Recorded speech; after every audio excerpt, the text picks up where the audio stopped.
पवित्र श्रीमद् भागवत गीता, पवित्र चारों वेद, पवित्र कुरान शरीफ, पवित्र बाइबल, पवित्र गुरु ग्रंथ साहिब, पवित्र कबीर साहिब की वाणी में छुपे हुए गूढ़ रहस्य अर्थात तत्व को जानने के लिए कृपया अवश्य सुनिए जगत गुरु तत्वदर्शी संत रामपाल जी महाराज के मंगल प्रवचन।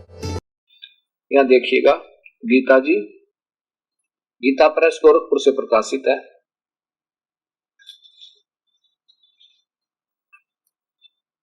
ये अध्याय नंबर 17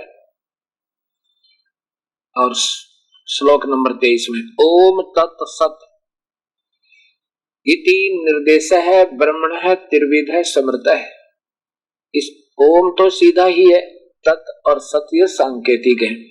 इन तीन मंत्रों से पूर्ण परमात्मा के भक्ति त्रिविध तीन प्रकार से समृत मन समरण करने का, याद करने का निर्देश माने आदेश है, डायरेक्शन है, मतलब संकेत है। और विद ऑर्डर है। निर्देश का अर्थ होता संकेत तथा आदेश सहित। ब्राह्मणा तेन वेदा च यज्ञा च विहिता पुरा। पुरा माने सृष्टि के प्रारंभ में ब्राह्मण विद्वान पुरुष सही भक्ति जानने वाले ऐसे ही किया करते थे। इन्होंने तो अपने हिसाब से किया है, ये मधुरापन इनका। आगे देखिए, अब तीसरे इसमें 24 में इन्होंने लिखा है कि तत्मंत्र, ये तो ओम नाम को सदा सबसे पहले अच्छे काम का जवाब दे रखा है। अब तत्मंत्र, तत् इति अभिनष्ध्याय फलम यज्ञ तपः क्रिया दान क्रिया विविधा क्रियन्ते मोक्ष आकांक्षा भी। ये देखो, इसका सीधा अर्थ बना है कि ये तत्व मंत्र जो है ना, ये यहाँ की कोई भी प्रक्रिया का नहीं मांगनी होती हमने, उससे बिल्कुल केवल मोक्ष की आकांक्षा के आधार पर ये किया जाता है, तब ये तत्व मंत्र काम करेगा। देखो सीधा लिख रखा है इसमें। देखो, तत् तत् अर्थात तत् नाम से कहे जाने वाले परमात्मा की यह सब है, परमात्मा का ही यह सब है। इस फल को न चाकर, वास्तव में है कि तत् इति फलम अन भी संध्या, इस तत्व मंत्र का फल नहीं चाहे कति भी। जब ये तत्व मंत्र गेल लाग जाएगा ना उसका ओम का, तो एक और मंत्र है, तत् नहीं है ये, इसका वास्तविक नाम कोई और है, तो उसमें गए इसका फल नहीं चाहे। और उस नाना प्रकार की यज्ञ तप क्रिया तथा दान प्रक्रिया कल्याणकारी इच्छा वाले पुरुषों द्वारा की जाती है, कल्याण के उद्देश्य थे, यानी यहाँ से निकलने के लिए, तब वो तत्व मंत्र काम करता है। फिर सत, ये सत मंत्र है।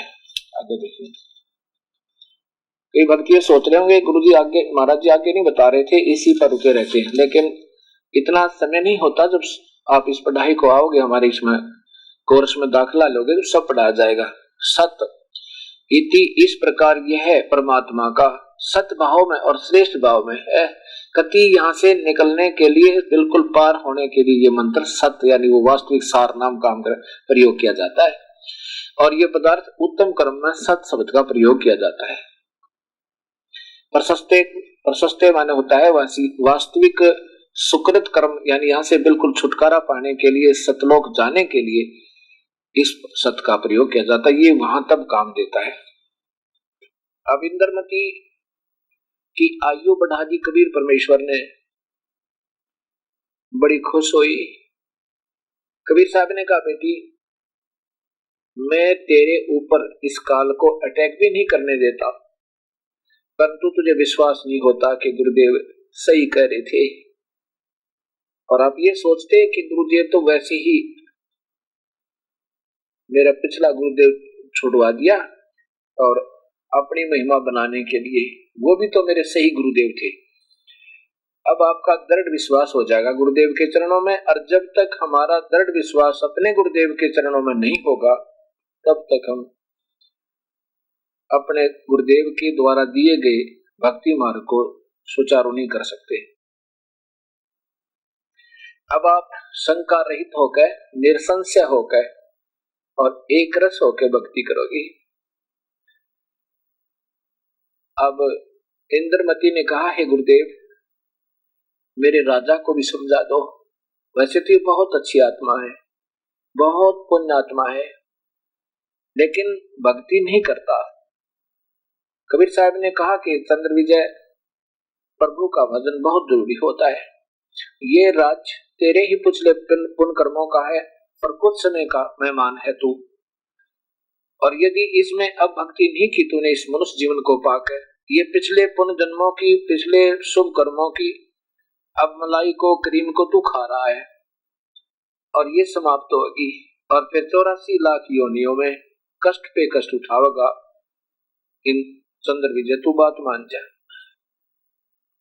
चंद्र विजय ने कहा कि महात्मा जी, मैं आपकी चेली को, आपकी शिष्या को बिल्कुल मना नहीं करूं, चाहिए कितना धन करे, कितना धर्म करे, कितना धन लगा दे भक्ति में, और किसी प्रकार आपके प्रवचन करवावे, चाहे रोज करवा ले, पर महाराज जी मेरे बस का नहीं है। मैं तो बड़ी बड़ी महफिलों में जाना पड़ता है, वहाँ राजाओं के साथ रहना पड़ता है, तो मेरे बस का नहीं। आप तो बहुत सख्त नियम बताते हो, बीड़ी शराब मांस तम्बाकू कभी नहीं पीना, तो ये मेरे बस का नहीं। कबीर साहब ने कहा महफिलों में आप जाओ, पार्टियों में जाओ, लेकिन वहां पर शराब क्यों पियो, काजू खाओ, किशमिश खाओ, सेब संतरे खाओ, दूध पी लो, जूस पियो, पर ये अपनी अजीब ना टेकती। तो फिर कहता देखो महाराज जी, चंद्र विजय राजा बोला कि मैं, मेरे बस की बात नहीं, मुझे मत कहो। राजा चंद्र विजय नहीं मानता है कबीर साहब की भी प्रार्थना को कि मैं उपदेश नहीं दूंगा।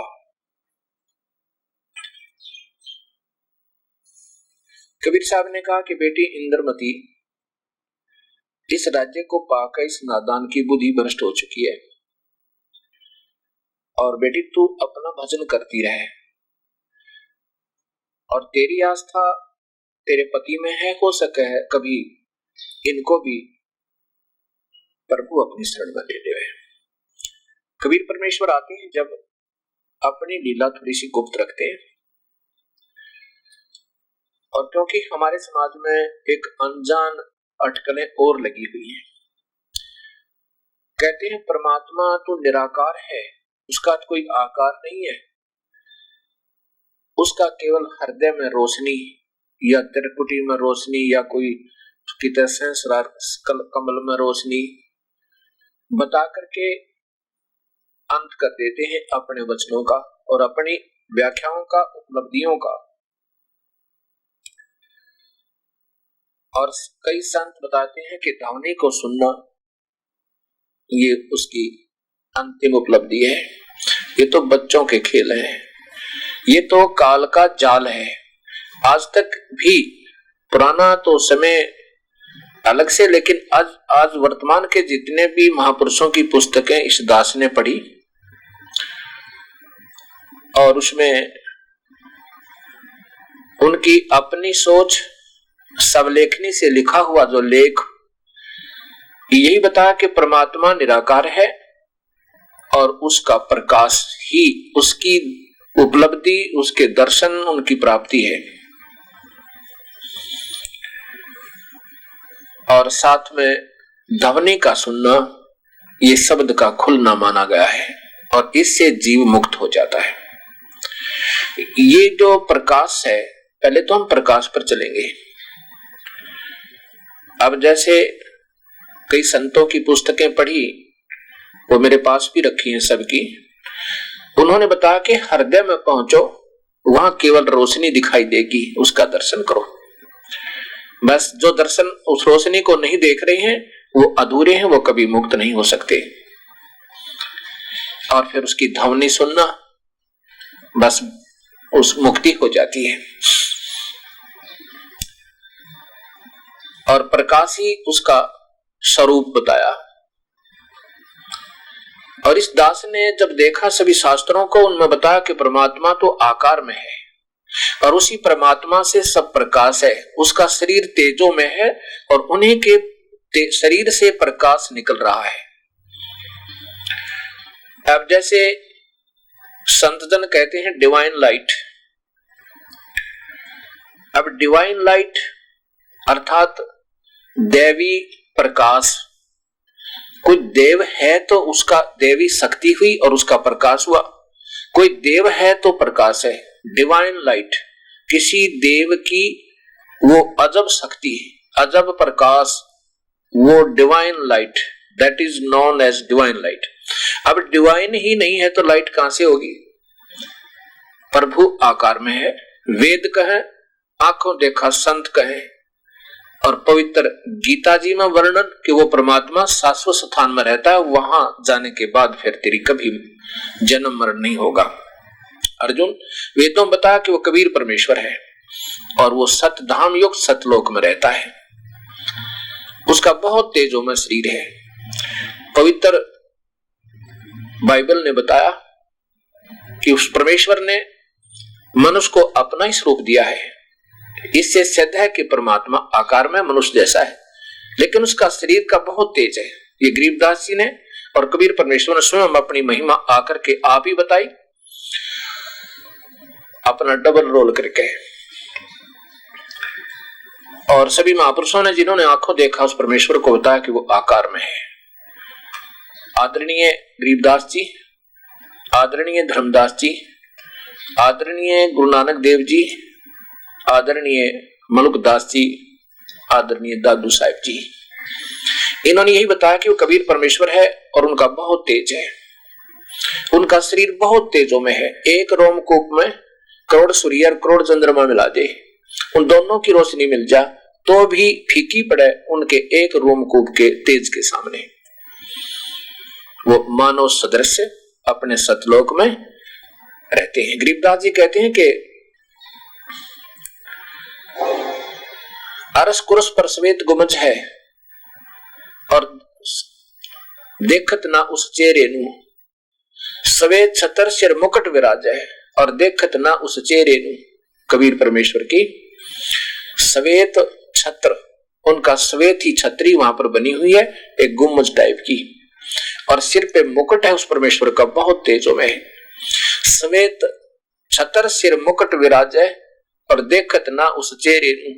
चेहरा है तो आकार है उस परमेश्वर का है, और वो कबीर परमात्मा है। गरीबदास जी ने बड़े हजारों की संख्या में, हजारों बार अपने ग्रंथ साहिब में उस परमेश्वर की महिमा गाई है। जिन्होंने भी उस परमेश्वर को स्वयं देखा अपनी आंखों से, दिव्य दृष्टि से, और कबीर परमेश्वर की अपनी ही कृपा से उनको सचखंड ले जाकर सतलोक दिखा करके और फिर वापस छोड़ा, तब उन महापुरुषों ने उस परमेश्वर की यथार्थ महिमा गाई। कौन से परमेश्वर की? उस कबीर देव की, कबीर परमेश्वर की।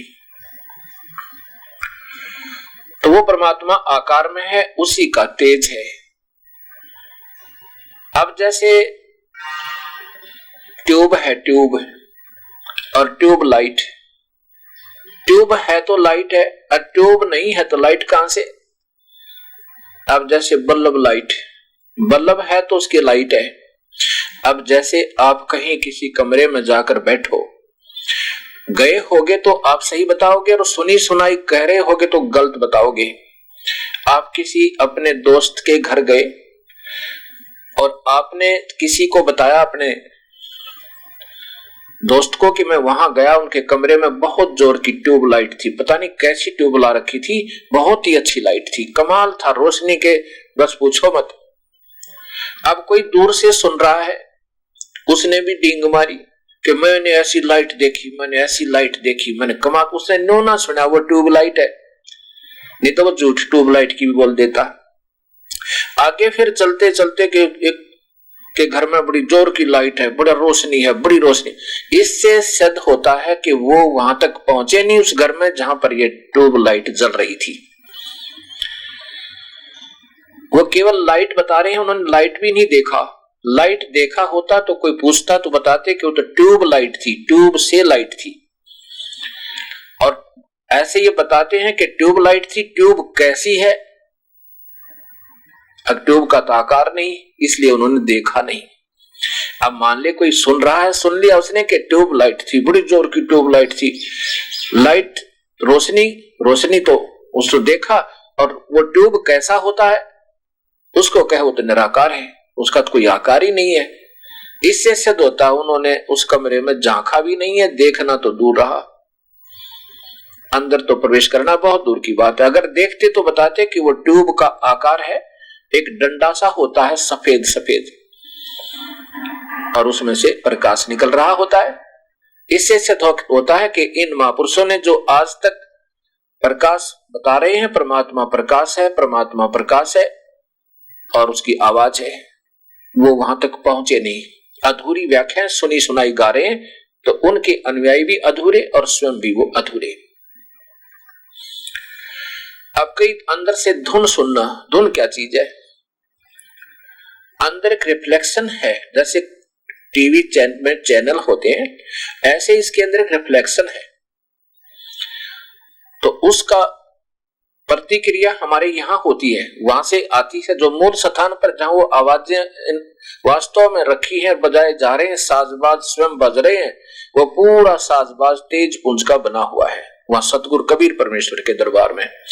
ऐसे ही हर देव के लोक में, जैसे विष्णु जी के लोक में, शिव जी के लोक में, ब्रह्मा जी के लोक में और काल निरंजन के लोक में, स्वर्ग लोक में, इन सभी में बहुत धीमी धीमी मीठी मीठी आवाजें रोज साजबाज बहुत प्यारे प्यारे बजते रहते हैं, जो सारे लोक में उसका आनंद रहता है। उसका प्रतिक्रिया, उसका रिफ्लेक्शन हमारे यहाँ कैच होता है, जैसे रेडियो कैच करता है, और उसमें से वो आवाज आ रही होती है। इससे सिद्ध होता है इन महापुरुषों ने जो केवल लाइट बता, केवल ध्वनि सुनना बताते हैं, इन्होंने कुछ नहीं देखा, कहीं दूर खड़े होकर देखा, वह पहुंचे नहीं। अगर वह पहुंचे हुए तो बताते कि ये किस चीज की आवाज है, ये शंख कहाँ बज रहा है, वो किस तिथि में है, और स्वर्ग में है या कौन से लोक में है, और ऊपर के लोकों का तो, इस ऊपर सतलोक का तो इसके अंदर विवरण ही नहीं है। इसमें एक नकली रचना बनाई गई इस पिंड में, इस पीछे पिंड कहो ब्रह्मांड कहो, इस ये एक एलिपिकल साइज ब्रह्मांड है, उसको अंड भी कहते हैं, उसी को ब्रह्मांड भी कहते हैं, और उसी का इस चित्र, इसके अंदर एक जैसे टीवी में चैनल होते हैं, ऐसा होने से इसको पिंड भी कहते हैं। इस पिंड में भी ब्रह्मांड बोलते हैं कि पिंड के अंदर ही ब्रह्मांड है। इनके साथ तो ऐसा बना हुआ इन अनजान संतों के प्रसाद के, एक बार ये दास सत्संग कर रहा था, पाठ कर रहा था, किसी सेवक के यहाँ पे माइक लगा रखा था शहर के अंदर, तो कोई सेवकों को हमने पता पे लिख दिया था कि वहां आना और उस कॉलोनी में आ जाना। वो शहर में तो आगे वो पता भूल गए, वो ऐसे ही किसी कॉलोनी में पहुंच गए, वहां उस माइक की आवाज जा रही है स्पीकरों की। वो कहते हैं जी हम तो सारा घूम के आ गए, हमने वो स्थान नहीं मिला जहां आप सत्संग कर रहे थे। जब हम उधर जाते गली में तो उधर से आवाज आती शायद इस साइड में सत्संग हो रहा है, वहां जाते तो ऐसा लगता जैसे उस साइड में आवाज आ रही है दूसरी तरफ से।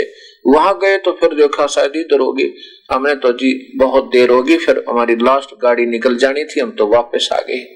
ऐसे ये संत जो केवल लाइट बताते हैं और केवल धुन बताते हैं, ये उस स्थान पर पहुंचे नहीं है जहां पर वो माइक बज रहा था। वहां जाते तो वो बताते कि पाठ हो रहा था, वहां माइक लग रहे थे, गुरुजी सत्संग कर रहे थे, भगत जन श्रवण कर रहे थे, इतनी संख्या में आदमी बैठे थे, उसका ऐसे दरवाजा था, वो कमरे में पाठ हो रहा था या बरंडे में पाठ हो रहा था या कोई टेंट लगा रखे थे, वो पूर्ण विवरण देता। जैसे कबीर साहब के दया से दर्शन करने वाले संतों ने, आदरणीय गरीबदास जी ने, आदरणीय गुरु नानक देव जी ने, आदरणीय धर्मदास जी ने, आदरणीय मुल्कदास जी ने, आदरणीय दादू साहब जी ने, इन सभी ने बिल्कुल सही विवरण दिया और वो बताया कि वो कबीर परमेश्वर है और वो सतलोक में रहता है, मनुष्य जैसा है, तेजो में शरीर है।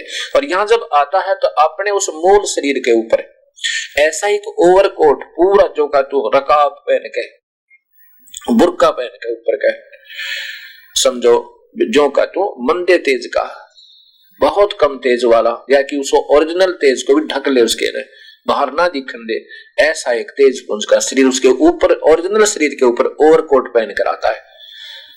जैसे श्याम वेद के संख्या नंबर 14 में लिखा है कि वो भद्रावस्था समन्या वसान, समन्या माने उस जैसा ही दूसरा। महान कबीर वसान, महान कबीर नी वचनानी संसन, अर्थात अर्थात वो परमेश्वर कबीर साहब अपना एक तेज पुंज का ओवरकोट और उस शरीर के ऊपर पहन के आता है, कुछ दिन संसार में रहता है और फिर अपना वास्तविक ज्ञान का प्रचार करता है। वो अपने सत्य ज्ञान का स्वयं ही संदेश वाहक बनकर आता है, स्वयं ही दूत बनकर आता है, वो स्वयं प्रकट होता है, वो स्वयं भू है। परिभू माने सबकी मनोकामना पूर्ण करने वाला, वही कबीर परमेश्वर है। तो जैसे अभी तक ये संत बताते रहे एक प्रकाश है, ये नहीं बताया वो प्रकाश किसका है, कहते हो तो भगवान तो निराकार है और केवल प्रकाश ही उसके दर्शन होते हैं। अब जैसे सूर्य है, सूर्य तो सूर्य है तो लाइट है, उसकी रोशनी है, सूर्य आकार है और प्रकाश निराकार है। अब इन्होंने जो इस ब्रह्मांड में, इस पिंड के अंदर अर्थात ब्रह्मांड में जो देख रहे हैं, ये तो उस कबीर परमेश्वर के रिफ्लेक्शन को देख रहे हैं। कैसे? कबीर परमेश्वर का शरीर और बहुत तेजों में स्वप्रकाशित है और उनका लोक भी, स्थान भी उन्हीं की कृपा से, उन्हीं की शक्ति से वो स्वप्रकाशित है। उसका रिफ्लेक्शन यहां आता है। अब जैसे ज्योत निरंजन का भी प्रकाश है, उसका इनसे ज्यादा प्रकाश है, ब्रह्मा विष्णु महेश से ज्यादा है, लेकिन कबीर साहब के सामने तो वो ऐसा है समझो सूर्य के सामने चंद्रमा होता है। अब ये देख लीजिए, जैसे सूर्य से अब रात्रि के समय आप चंद्रमा की रोशनी देख रहे हो तो प्रकाश का मूल स्रोत चंद्रमा नहीं है। अब जैसे कोई रात्रि ने कहे कि मैंने रोशनी देखी, तो कोई पूछे भी किस चीज की रोशनी थी, तो देखने वाला बताएगा कि चंद्रमा की रोशनी थी। और कोई अंधा हो, उससे पूछा भी रात ने क्या देखा, कहता रोशनी देखी, काहे की थी, अब बस वो तो जिससे रोशनी थी वो कैसा है, वो तो निराकार है, वो दिखता ही नहीं, इसलिए उसने रोशनी भी नहीं देखी, अंधे ने नहीं देख, उसको दिखाई देता होता तो कहता कि चंद्रमा की रोशनी थी, बहुत अच्छी थी, सुहानी सुहानी थी, बड़ी प्यारी लग रही थी। और इन महापुरुषों ने जिन्होंने रोशनी देखी है, जिस यहाँ के भी ब्रह्मा विष्णु महेश का जिन्होंने दर्शन हुआ, उन्होंने आकार बताया उनको। इन ब्रह्मा विष्णु महेश की शरीर से भी लाइट निकलती है, इनका भी तेजों में शरीर है, लेकिन इनका तेजों में, इनका कम तेज का शरीर है ब्रह्मा विष्णु महेश आदि देवताओं का, लेकिन इनके पिता जो शिव, महाशिव कहलाता है, महाब्रह्मा महाविष्णु जो काल है, ज्योति निरंजन है, उसकी इनसे ज्यादा लाइट है। अब जैसे एक तो 40 वाट का बल्ब हो और एक 60 वाट का हो, लाइट तो दोनों में ही है, लेकिन उनका अंतर बहुत है। एक 100 वाट का हो, फिर एक 500 वाट का, एक 1000 वाट का हो और फिर एक सूर्य उदय हो जाए। तो कबीर साहब को सूर्य से तुलना की यहाँ पर, क्योंकि हमारे यहाँ जो उदाहरण दिए जाते हैं उसमें लास्ट लाइट की जो अंतिम जो स्रोत है यहाँ का सूर्य है, सबसे तेजों में। ऐसे कबीर साहब परमात्माओं में सबसे तेजों में है। तो इस प्रकार परमात्मा आकार में भी है, आकार है और वो तेजों में उसका शरीर है, उसके शरीर से ही तेज है। अगर प्रकाश देखने वाले अभी तक यही बता रहे हैं कि परमात्मा निराकार है, तो उन्होंने कुछ भी नहीं देखा है, वो तो सुनी सुनाई कह रहे, ना उन्होंने कोई प्रकाश देखा है। प्रकाश किसी का भी देखा होता तो अवश्य उसका जिससे वो हो रहा वो अवश्य दिखाई देता। कई कहते हैं हृदय में देखो, हृदय में प्रभु दिखाई देगा। अब थोड़ा सा सोचने की बात है, यदि ये हृदय तक पहुंचे होते तो वहां बताते कि वो परमात्मा कौन है जो हृदय में काल कहता है कि मैं सबके हृदय में विराजमान हूं। अगर वो महापुरुष हृदय तक भी पहुंचे होते तो बताते कि उसमें कौन है हृदय कमल में। ये देखिए गीता प्रेस गोरखपुर से प्रकाशित पवित्र गीता जी, और इस 15वें अध्याय के 15वें श्लोक में, अध्याय नंबर 15 है और श्लोक नंबर 15। ये काल भगवान कह रहा कि मैं सभी प्राणियों के हृदय में, मैं सब प्राणियों के हृदय में अंतर्यामी रूप से स्थित हूं तथा मुझसे समर्थी ज्ञान और अपोहन होता है और सब वेदों द्वारा मैं ही जानने योग्य हूं तथा वेदांत का कर्ता और वेदांत को जानने वाला भी मैं ही। स्पष्ट है। काल कह रहा कि मैं सब हृदय में हूं, सबके हृदय में। ये काल महाशिव और महापार्वती के रूप में हृदय कमल में हमारे शरीर में रहता है। अब फिर वास्तव में बताया कि अब ये स्वयं बताता है कि 16वें श्लोक में फिर क्या बताते हैं कि इस संसार में नाशवान और विनाशी दो प्रकार के पुरुष हैं। पुरुष माने भगवान है। सर्वाणी क्षर, दो प्रकार के नाशवान ये क्षर पुरुष। इस दो पुरुषों है ना, दो का अर्थ देता है। यहां लगा सकते हैं क्षर पुरुष और अक्षर पुरुष। क्षर भगवान और थोड़ा सा विनाशी भगवान। ये ब्रह्म है, ये परब्रह्म है, ये ईश है, ये ईश्वर है। संपूर्ण प्राणियों के इसी प्रकार मन इसी प्रकार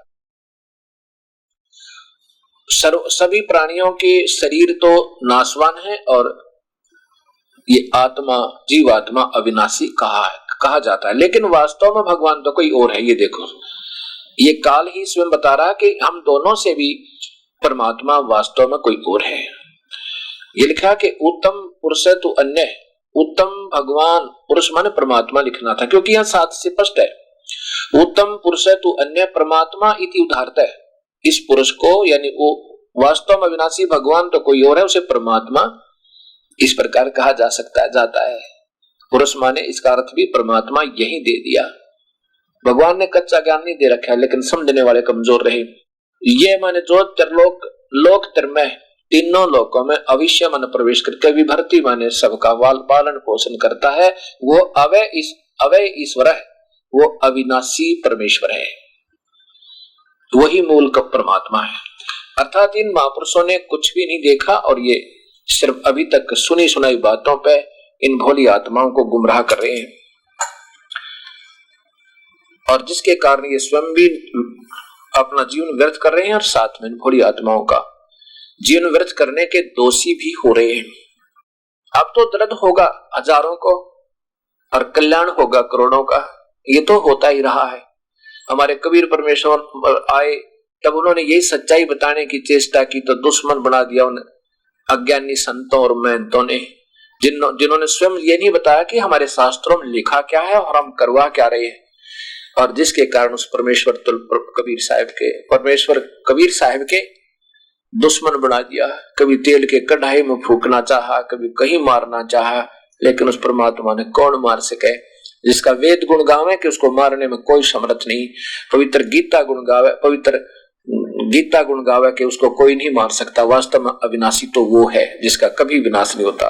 पवित्र कुरान शरीफ उसका गुण गावे कि उसको मारने में कोई समर्थ नहीं है। ऐसा ही चलता है और ये नहीं चलना चाहिए। अब तो समाज समझदार है, एजुकेटेड है, बहन भाई बेटे बेटी हमारे सब पढ़े लिखे हैं। इन शास्त्रों को देखो और लताड़ दो इन अज्ञानी संतों और महंतों को जो गुमराह करें। अभी भी बनाकर मंदिर धर के उसमें मूर्ति कहते हैं, ये मूर्ति वही काम करेगी जो पहले यहाँ पर रहते थे हमारे संत जी। नहीं, वैसा ही संत ढूंढना होगा। मूर्ति अगर वैद्य की मूर्ति बना के कोई कहे कि ये वैद्य वही नाड़ी देखेगा और वही दवाई लिख देगा, तो अब समाज स्वयं फैसला कर ले। वो स्वार्थी लोग हैं जो अपने चुंगल में फंसाए बैठे हैं, स्वयं भी पशु बनेंगे और साथ में अनुयायियों को भी उलझा रहे हैं। सतलोक की महिमा गाने वाले वो महान संत और वो पंथ भी इस प्रकाश और रोशनी, प्रकाश या रोशनी अर्थात धुन तक रुके हुए हैं। ये अधूरे ज्ञान है। दास नहीं कह रहा, ये हमारे शास्त्र बोल रहे हैं। और मैं तो एक टेप रिकॉर्डर हूं और उसमें रिकॉर्ड करके आपके सामने बोल रहा हूं। अपनी तरफ से कुछ नहीं कह रहा। ठीक है, थोड़ा सा दुख होता है मुझे भी। वैज्ञानिक युग में इतने विद्वान पुरुष, पढ़े लिखे, माइंडेड व्यक्ति हैं और आज भी नहीं सोच पा रहे भगवान की तरफ। साइंस की तरफ तो दौड़ ज्यादा लगा दी और प्रभु के मार्ग को वहीं छोड़ दिया। जैसा जिसने लटका दी वैसे अटके रहे, आगे चल नहीं पा रहे। अब हमने इस तरफ भी ऐसा ही ध्यान देना होगा। मानव शरीर केवल प्रभु प्राप्ति और आत्म कल्याण के लिए है। ये सुविधाएं आज से हम कितना ही वैज्ञानिक तरक्की भी क्यों ना कर लें, अच्छा है कर रहे हैं तो, लेकिन ये अस्थायी है। कुछ लाखों वर्षों के बाद कुछ नहीं रहेगा यहाँ पर, ना विज्ञान रहेगी, ना ये जहाज रहेंगे और ना ये कोई सुविधाएं रहेंगी, क्योंकि ऐसा लिखा है संतों ने कि कलयुग का जब अंत होगा इस पृथ्वी पर वर्षा नहीं होगी, क्योंकि हम कर्महीन होते जा रहे हैं, हम भक्तिहीन होते जा रहे हैं, जिसके कारण प्रभु हमें उसका प्रतिफल दे। जितने भी संतों की मैंने व्याख्या पढ़ी है वो कहते हैं कोई धर्म नहीं करना, ज्योत नहीं लगानी, ज्योत एक हवन का काम करती है। तो इससे क्या होगा, हम पुण्यबंध हो जाएंगे। ये मनमुखी संतों के आधार पर आधारित ये भक्तात्मा भक्तिहीन हो जाएंगे, प्रभु के गुण इनको प्राप्त नहीं होंगे, नास्तिक हो जाएंगे और फिर वर्षा होनी बंद हो जाएगी। क्योंकि गीता जी के 3 अध्याय के 14-15 श्लोक में लिखा है कि सभी प्राणियों की उत्पत्ति अन्न से होती है, अन्न वर्षा से होता है और वर्षा यज्ञ से होती है, और यज्ञ शुभ कर्मों से, यानी भक्ति के शुभ कर्मों से यज्ञ होते हैं। और कर्म लगाए ब्रह्म ने इस काल में, क्योंकि हम काल लोक में आए हैं, इन्होंने हमारे पर कर्म थोपे, यानी वेद बता दिया, वेद में अकर्म और सुकर्मों का विवरण दे दिया। अच्छे कर्मों के आधार पर तो यज्ञ होगा, यानी यज्ञ होते हैं, दुष्कर्म तुम कर रहे हैं उनका अलग जो काम हम करते हैं, जैसे किसी की चोरी करना, ठगी करना, लूटना, खसोटना, और भक्ति ना करना, यज्ञ हवन नहीं करना, ये पाप कर्म बताए। उनको चोर बताया जो यज्ञ नहीं करते, जो हवन नहीं करते और पूरे संत के द्वारा नहीं करते, स्वयं मनमुखी करते हैं, धर्म नहीं करते। ये 5 यज्ञ करनी पड़ेगी हमने।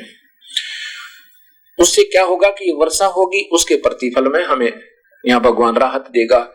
लेकिन ये अधूरे शास्त्रों के आधार पर आधारित ये संत इनको अपनी व्याख्या के आधार पर भक्तिहीन करते जा रहे हैं, और जिसके परिणाम स्वरूप क्या होगा कि आगे वर्षा होनी बंद हो जाएगी। ऐसा लिखा गरीबदास जी ने कि वर्षा ऐसी होया करेगी जैसे धुंध पड़े, ओस पड़े, और 3 हाथ अर्थात 3.5-4.5 फुट तक नीचे तक उपजाऊ तत्व पृथ्वी में नहीं रहेगा।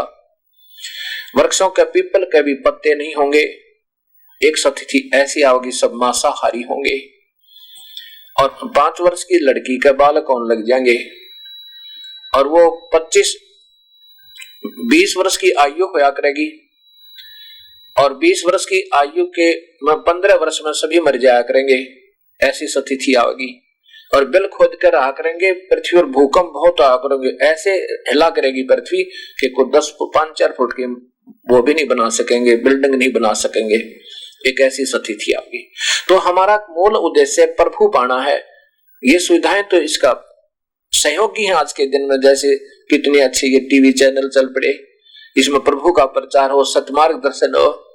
ये गलत साधना शास्त्र विरुद्ध तो हमारे पूर्वज बहरे हो गए इनको सुन सुन के, और अब वो सारे भूत बन गए। ये मंदिर पूज के, मूर्तियां पूज के, ये व्रत कर करके, शास्त्र गीता विरुद्ध साधना करके, श्राद्ध निकाल के, भूतों की पूजा पिंड भरवाना, श्राद्ध निकालना, पितरों की पूजा गीता में मना किया। देव देवताओं की पूजा नहीं करनी, गीता में मना है।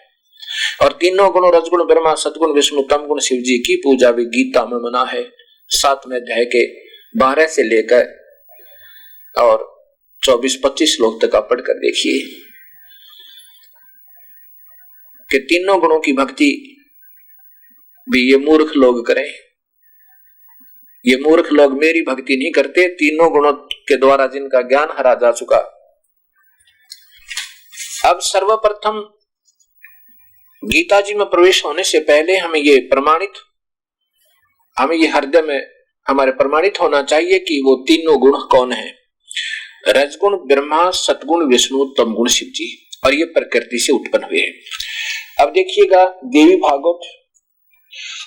भागवतम सभासाटीकम, और ये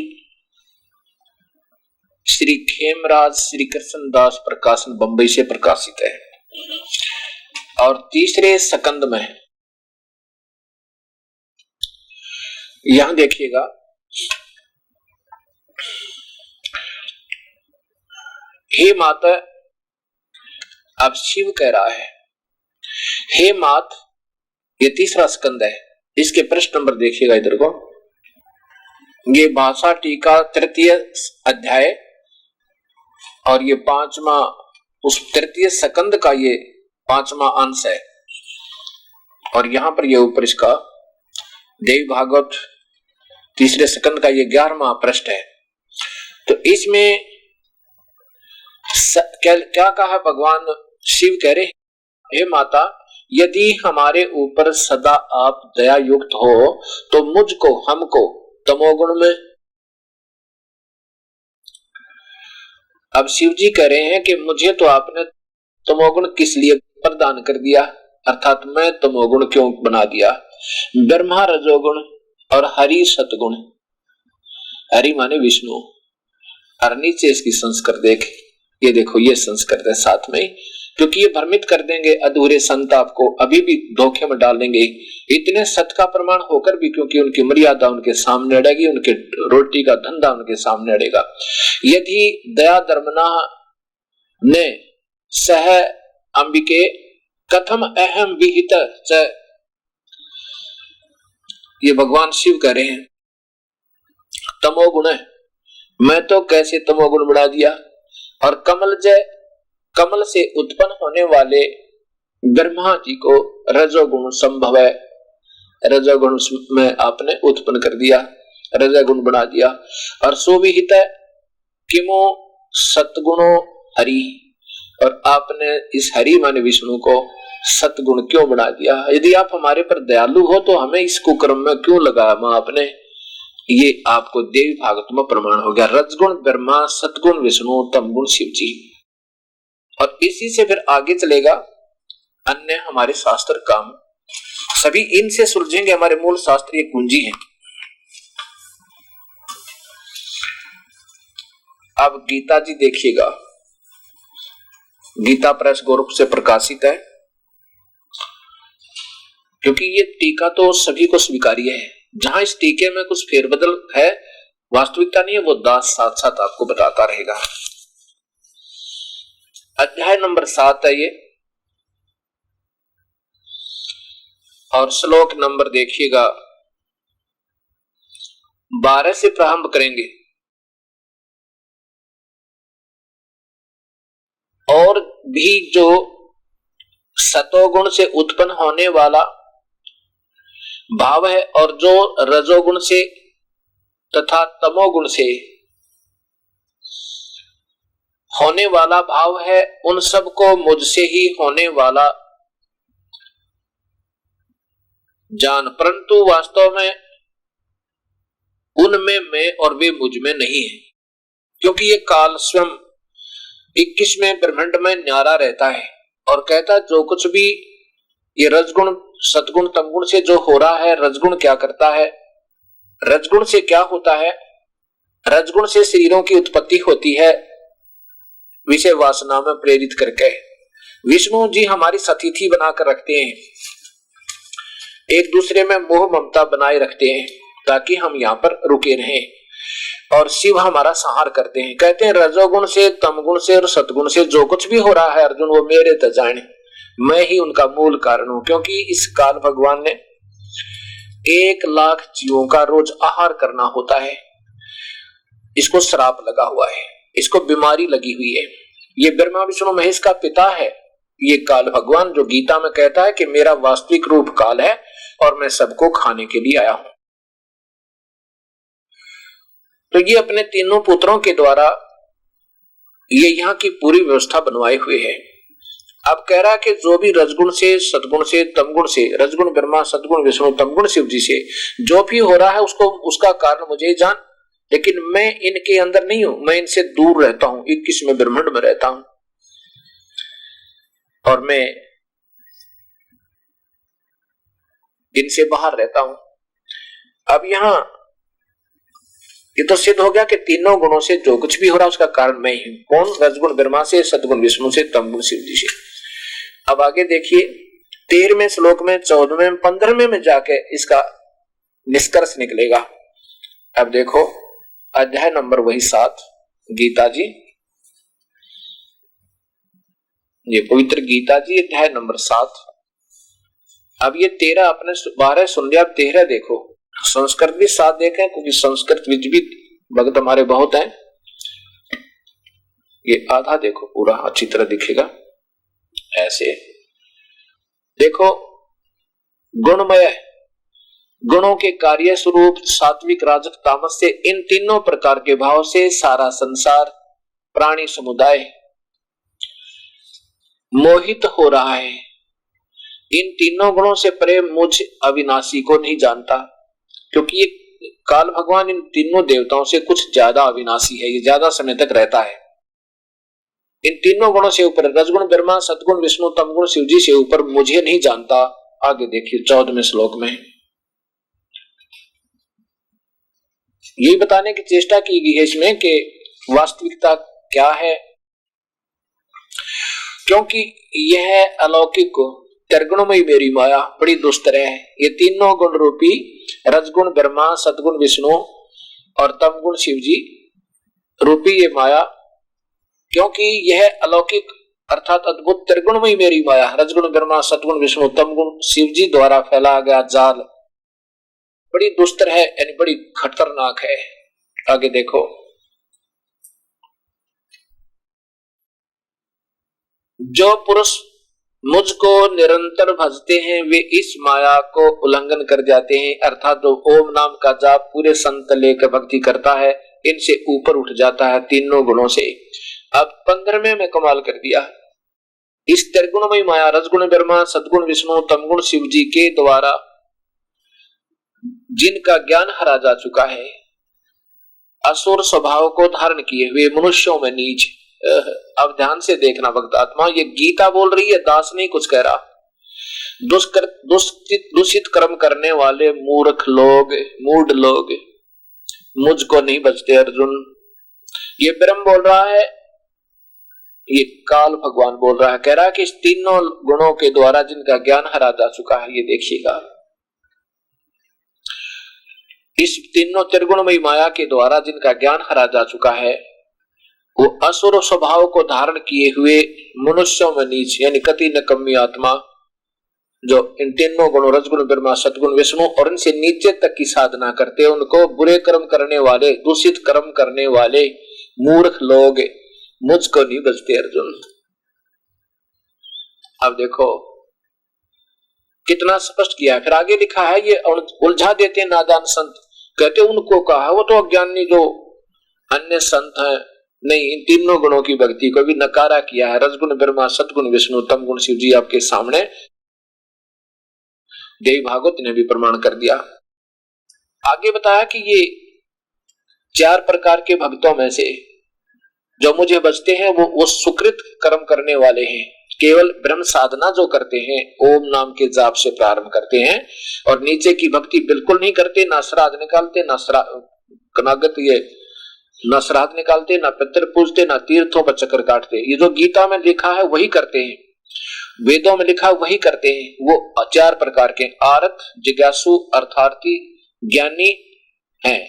ये 4 प्रकार के। आरत वो हैं जो जिनको रोग कष्ट हो, जिज्ञासु जो प्रभु की तलाश कर रहे हैं, और अर्थार्थी अपने स्वार्थवश यानी कुछ अपने धन लाभ के लिए भी वो वेदोनुसारी साधना करते, मुझे मुख्य मान के, यानी ब्रह्म कहता है। और ज्ञानी है वो केवल प्रभु चाहते हैं, उनको ज्ञान हो गया कि केवल एक परमात्मा की भक्ति से मुक्ति होगी, अन्य से नहीं, वो मुझे बचते हैं। लेकिन वो भी अच्छी पूजा नहीं है, ये स्वयं, ये तो बाद में आगे बताएंगे जब गीता का प्रकरण चलेगा, जब गीता जी को आपके सामने गहरी नजर गीता फिर आएगी, जिसमें आपको गीता ही के बारे में, गीता जी के बारे में विस्तृत विवरण दिया जाएगा और परमाणु के साथ दिया जाएगा। अभी तक बहुत अंधेरा हो चुका है, रह चुका है, पर अब नहीं रहेगा। समझदार व्यक्ति होंगे तब अवश्य समझेंगे और सोचेंगे भक्त आत्मा कि हमने कल्याण करना है तो विधिवत करेंगे।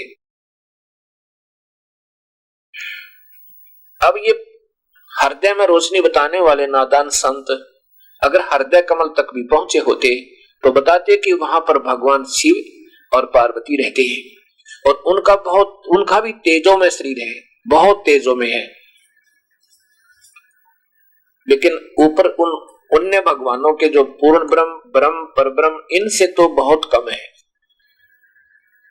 और वहां पर ये शिव और पार्वती के रूप में हृदय कमल में विराजमान रहते हैं। जैसे टीवी में, जैसे टेलीविजन में पिक्चर दिखती है, ये वास्तव में तो कहीं और है, लेकिन उसका रिफ्लेक्शन उसमें ज्यों का त्यों होता है। तो इन्होंने, इनका टीवी भी ठीक नहीं है, इनका टीवी कनेक्टेड नहीं है उसमें। जैसे टीवी जब पीछे से जुड़ा ना हो किसी प्लेयर तक या चैनल से, तो उसमें लाइट आती है और लाइट आती रहेगी, लेकिन वो वास्तविक नहीं है क्योंकि वो कनेक्टेड नहीं है टीवी, वो केवल प्रकाश देख रहा है, उसमें चित्र नहीं है, तो उनका कनेक्शन नहीं है पीछे, तो वो बहका रहा है।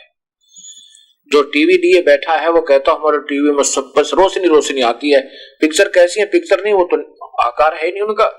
ऐसे उनके टीवी डिस्कनेक्टेड है, उनके हृदय कमल में वो प्रभु प्रकट नहीं है। वो है तो, लेकिन वहां तक ये पहुंचे नहीं, उनका डिस्कनेक्ट है पीछे से। तो उस कनेक्शन करने के लिए हमारे अंदर प्रभु वो सब हमें दिखाई दे, ऑन हो जाए हमारे चैनल, ये कमल खिल जाए, उनका एक मंत्र है हमारे पास। हम वो मंत्र देते हैं जो पार्वती जी को भगवान शिव ने दिया था 5 मंत्र का, और हम देंगे उनको 7 मंत्र का। हम एक ऊपर और नीचे 2 मंत्र उस परमेश्वर के ओर लगाते हैं, जिससे हमारे जो कमाई होगी उस नाम की, वो जो बचेगी वो कन्वर्ट हो जाएगी प्रभु सतलोक में जाने की, प्रभु को पाने की, और बाकी के चैनल हमारे ऑन हो जाएंगे और हम यहाँ से बरी हो जाएंगे, त्रिकुटी में आने योग्य हो जाएंगे। कई संत कहते हैं तो हम तो सीधे त्रिकुटी में जाते हैं, बालका का खेल बना रखा है।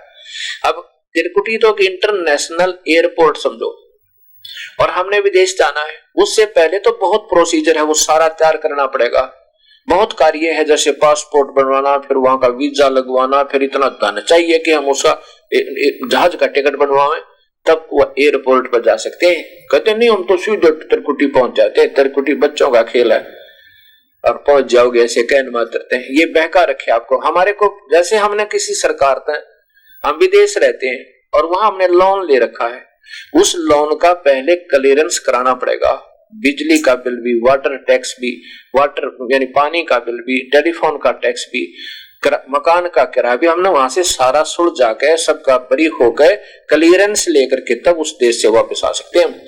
अब हम यहाँ काल लोक में आ गए और यहाँ पर हमें बहुत ऋण हो चुका है क्योंकि हमारे को सत भक्ति नहीं मिली, हमें नौकरी ठीक नहीं मिली, और अब हमने पता लगा कि हम तो अपना स्वदेश जाना है, तो उससे पहले हमने यहाँ का सब ऋण मुक्त होना होगा। जैसे हमारे कमल हैं, इनमें मूल कमल में गणेश जी, ये शरीर है हमारा, पीछे बैकबोन है, रीढ़ की हड्डी, उस रीढ़ की हड्डी के अंदर की तरफ एक मांस लगा हुआ है, और उस मांस के और अंदर की गैप, इसके जहां से पेट आदि शुरू होते हैं, और रीढ़ की हड्डी के बिल्कुल साथ साथ में एक बिल्कुल चिपकी हुई खाल, तो ऐसी दृष्टिगोचर होती है जैसे चिपकी हुई है, लेकिन उसमें थोड़ा थोड़ा सा, जैसे हमारे ऊपर देखो यहाँ तालू में अलग सा बना हुआ पोर्शन, ऐसे ही उसमें एक अलग पोर्शन बना हुआ बिल्कुल धीरे उसके पैरेलल, और उसमें स्थान स्थान पर सबसे नीचे मूल कमल, 4 पंखुड़ी की कमल जैसी पत्तियों जैसी आंतड़ियां हैं, और उसके ऊपर फिर स्वाद चक्र है, उसमें 6 कमल की पत्तियों जैसी आंतड़ियां हैं, और फिर नाभि यानी सूंडी जिसको कहते हैं नाभि, इस नाभि के पीछे एक और कमल है, उसको नाभि कमल कहते हैं। अब ये हृदय है, हृदय तो एक दिल को भी हृदय कहते हैं, इससे अलग एक और स्थान है जिसको हृदय कमल कहते हैं, उसमें 12, उससे पहले नाभि कमल है, नाभि कमल में 8 पंखुड़ियों का कमल है एक, और उस कमल में 8 पंखुड़ियां हैं, वो नाभि कमल में, उससे आगे हृदय कमल है। ये दिल नहीं, ये हमारा जो सतन है, इनके सेंटर में, इस लेवल में, और यहाँ पिछली तरफ में रीढ़ की हड्डी के अंदर यहाँ पर एक हृदय कमल है, और उसकी 12 पंखुड़ियां हैं, आंतड़ी सी बनी हुई हैं। उसके बाद यहाँ कंठ कमल है, ये पीछे की तरफ, उसकी 16 पंखुड़ी है। मूल कमल में गणेश जी, स्वाद चक्र में सावित्री ब्रह्मा जी, नाभि कमल में विष्णु और लक्ष्मी जी, और हृदय कमल में शिव और पार्वती जी। ये काल भगवान इन तीनों रूपों में रहता है, और यहाँ कंठ कमल में ये अविद्या शेरा वाली आद्या माया प्रकृति या देवी रहती है। इनके हम एक मंत्र देंगे आपको जाप करने के, उससे क्या होगा कि हमारे यहाँ पर सद भक्ति ना करने से हम भक्तिहीन होकर हम कंगाल हो गए, हमारे पास भक्ति रूपी धन नहीं रहा, इसलिए हमारी सारी सुविधाएं डिस्कनेक्ट होगी और जिसके कारण हम मेहनत ज्यादा करते हैं और आउटपुट कम होती है, क्योंकि हमने जो राहत मिल रही थी वो बंद होगी। एक तो हम हाथ से आटा पीसें और एक कनेक्शन ले रखा हो, आटा पीसने की चक्की जो है वह बिजली से चल रही हो।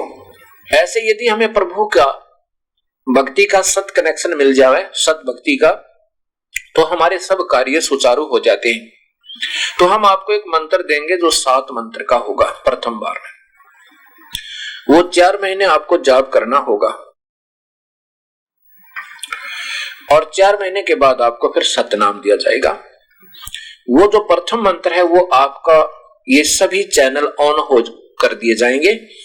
जैसे कोई साहूकार, सेठ, कोई व्यक्ति अपनी जिम्मेवारी ले ले और कहे भी इनकी ये वाटर कनेक्शन, टेलीफोन कनेक्शन जोड़ दो, मैं जिम्मेवार हूं, उसको गारंटर ले लेते हैं और वो कहेगा कि तुम्हारा बिल भरता रहेगा, नहीं भरेगा तो मैं जिम्मेवार हूं। ऐसे कबीर परमात्मा की कृपा से, उनके आदेश से ये दास आपकी गारंटी लेता है, आपके सब चैनल ऑन करवा देता है और नाम दिया जाएगा कि आप इसकी कमाई करोगे, इनका ऋण उतार दोगे। क्योंकि हमारे इन ब्रह्मा विष्णु महेश के रूप में जो काल ने हमें यहाँ इन तीनों देवताओं का हमारे ऊपर एक अधिकार बनाया हुआ है, तो उसका हमने ऋण देना है। तो इस एक नाम के जाप से हम इतनी कमाई करेंगे कि ये हमारे को ऋण मुक्त कर देंगे और जब हम यहाँ से शरीर छोड़कर चलेंगे तो ये हमें बरी रखे, ये खुले मिलेंगे सब कपाट हमारे, ये चैनल हमारे जो है ना नीचे से रास्ता साफ मिलेगा, हमारे सब क्लियरेंस होगी, तो हमें इस एयरपोर्ट तक जाने देंगे, नहीं तो नहीं जाने देंगे, जो कितनी बात बनावे। और फिर हम पहुंच के त्रिकुटी कमल पर। त्रिकुटी में जब हम पहुंचे, ये इंटरनेशनल एयरपोर्ट है, वहां पर जाने से पहले हमने एक मंत्र और लेना होगा, सतनाम। और वो सतनाम से क्या होगा कि आपका वहां जाने का, एयरपोर्ट तक पहुंचने का सारा सामान तैयार हो गया और कमाई आपकी साथ होगी, धन। हमने जो सतनाम में 2 मंत्र दिए जाते हैं, एक तो ओम नाम तो सीधा ही है और इस ओम नाम की कमाई भी हमने इस काल को ही देनी होगी, ब्रह्म तक छोड़ देनी होगी, हम नहीं ले जाएंगे। क्योंकि गीता जी के 11वें अध्याय के अंदर लिखा है 47, 48, 53 और 52 और 53 श्लोक में कि मेरी प्राप्ति ना तो वेदों में वर्णित विधि से और ना ही किसी यज्ञ से, ना हवन से। यानी वेदों में ओम नाम का जाप है और यज्ञ हवन है, इनसे प्रभु प्राप्ति नहीं है। इसका बेनिफिट मिलता है स्वर्ग पहुंच जाना, देव बन जाना, महादेव बन जाना, यहाँ राजा बन जाना, और फिर दूसरा कर्म भी बराबर भोगना होता है, जो अशुभ कर्म होते हैं उनके लिए स्वर्ग में जाना। ये यहाँ का हार्ड एंड फास्ट अटल नियम है। ओम नाम के जाप से परमात्मा प्राप्ति नहीं हो सकती, अन्य बेनिफिट, सिद्धियां जानी, ये सुविधाएं, ये हमें लाभ मिल जाता है। इसलिए हमने ये लाभ नहीं लेना इस ओम नाम के जाप का। इस ओम नाम के जाप को हम इस काल भगवान, ब्रह्म भगवान को, क्षर पुरुष को, ज्योति निरंजन को सौंप देंगे और फिर ये हमें यहां से छोड़ देगा। दूसरा इसके साथ एक मंत्र और होता सतनाम, वो परब्रह्म का है। उस परब्रह्म के नाम की कमाई का हम वहां परब्रह्म के लोक में दे देंगे, जिसे ओम तत् सत का है ना, ओम तो सीधा ही है और दूसरा जो तत् नाम है उसको ये ब्रह्म भी नहीं दे सकता, ज्योति निरंजन भी नहीं दे सकता, और ये ब्रह्मा विष्णु महेश के उपासक संत उस मंत्र को देते हैं, ये अधिकारी भी नहीं है, ये गलत आपके पासपोर्ट बना रहे हैं। अब देखिए गीता जी के अध्याय नंबर 18 के और श्लोक नंबर 66 में इसमें स्पष्ट लिखा है कि अर्जुन, ये प्रारंभ होता है वैसे तो 46 से, अध्याय नंबर 18 के 46 से पूरी प्रक्रिया शुरू होती है कि वो परमात्मा कोई और है। और उसको देखिए, ये देखिए गीता जी,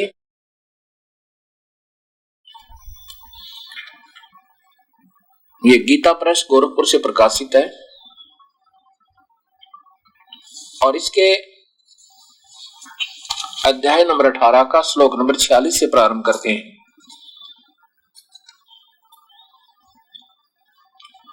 इसमें लिखा है कि जिस परमेश्वर से संपूर्ण प्राणियों की उत्पत्ति हुई है और यह समस्त जगत व्याप्त है, उसी जिससे यह समस्त जगत व्याप्त है,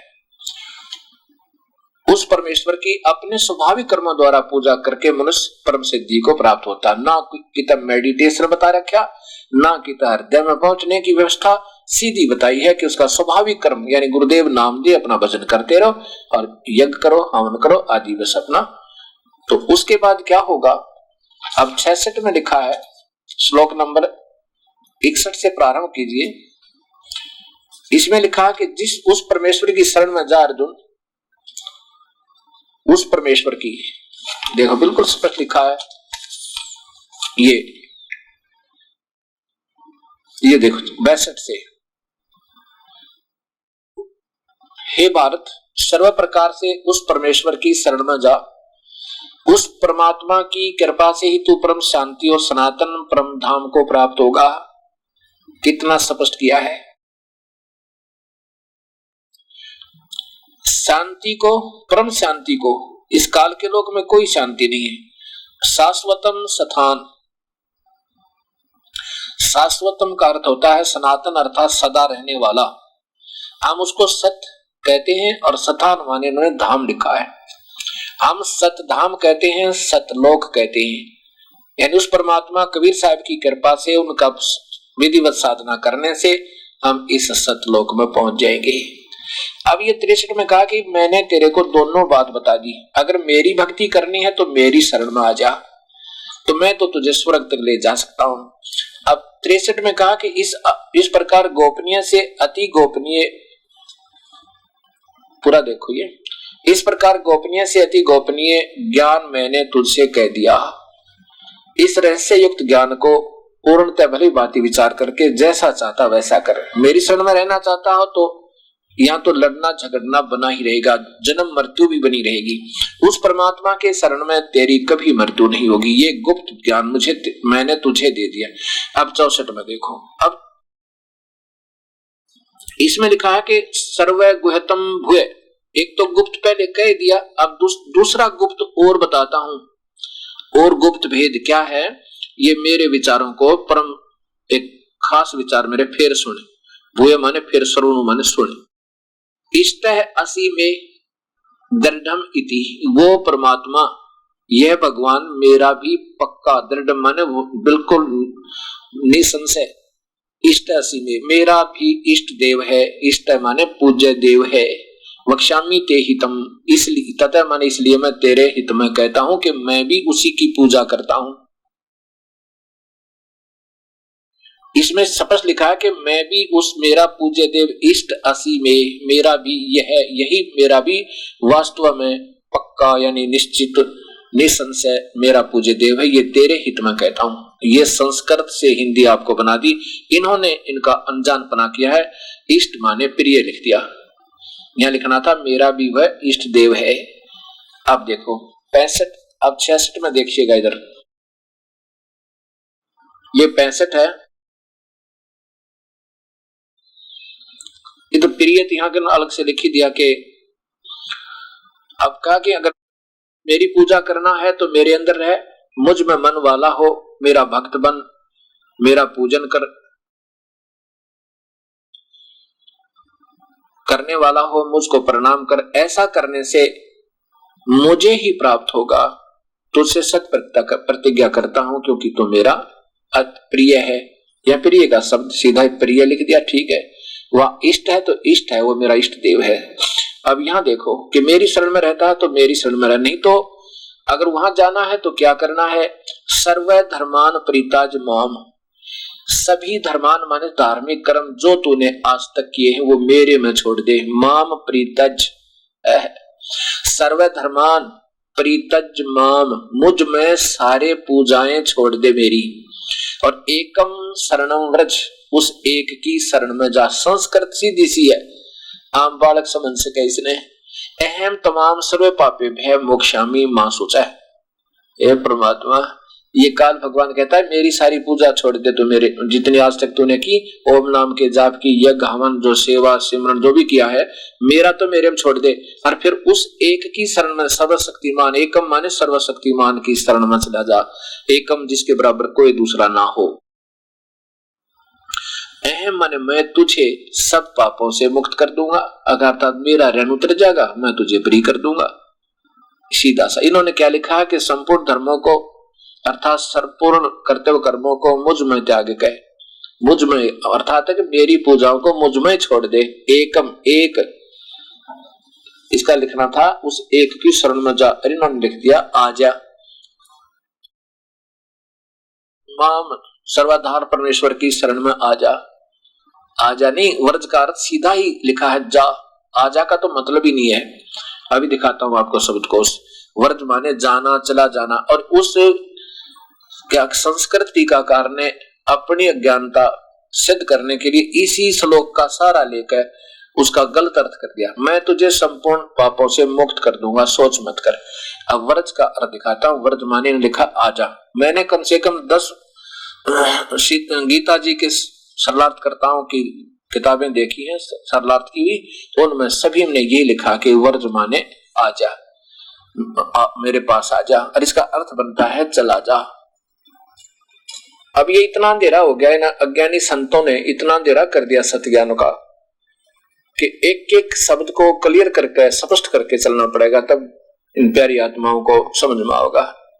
नीति आपको तुरंत गुमराह कर देंगे, क्योंकि इन्होंने तो पहले कर ही रखा था अपने को, हमारे पूर्वजों को सारी गलत व्याख्या करके भूत बनवा दिया, गीता वृद्ध साधना करवा के, और एक तो सारा अर्थ ही बदल दिया। व्रज माने जाना, और इन्होंने बता दिया आजा। अनुत्तम का अर्थ श्रेष्ठ लिख रहे हैं, जबकि उसमें अश्रेष्ठ होना चाहिए था। ये शब्दकोश भी इन्होंने गलत बना दिए। इन शास्त्रों को अधूरे संतों की टीका को ठीक रखने के लिए, ये देखो, ये है संस्कृत हिंदी शब्दकोश। मेरे पास ऐसी ऐसी 3-4 राइटरों की, ये लेखकों की, संग्रहकर्ताओं की शब्दकोश है। इनमें से ये मिलती जुलती सबसे ठीक, और ये श्री वामन शिवराम आपटे। अब वर्ज का अर्थ देखिएगा, इन्होंने ठीक लिखकर फिर गलत कर लिया। ये देखो वर्ज, ये वही है वर्ज जो आपने देखा था गीता जी में। इसका अर्थ है जाना, चलना, प्रगति करना। अच्छा, विदा होना, सेवा से निवृत्त होना, हटना, पीछे हटना। और इसने इसी गीता के ये प्रधारणा लिख दिया, ये गीता जी के 18वें अध्याय का 66वें श्लोक की आड़ लेकर, और इसमें लिख दिया पधारना, पहुंचना, दर्शन करना। तेरेगी, अब देखो इसके कारण ही इसको बदल दिया, नहीं तो सीधा अर्थ है जाना। ये जो एक एक अर्थ के शब्द के अलग अर्थ बना दिए, इन शास्त्र विजयों ने भी ज्ञान नहीं था। अब सीधा अर्थ है व्रज माने चलना, जाना, चला जाना, प्रगति करना, और आगे लिख दिया पधारना, पहुंचना, दर्शन करना। ये इसके कारण लिख दिया। अब देखो नीचे देखो, फिर ये वर्ज, नीचे देखो ये आ गया वर्जनम, उस वर्ज का ही वर्जनम बना है, घूमना फिरना, यात्रा करना, निर्वासन, देश निकाला। वहां तो ऐसे लिख दिया, यहां पर ऐसा कर दिया।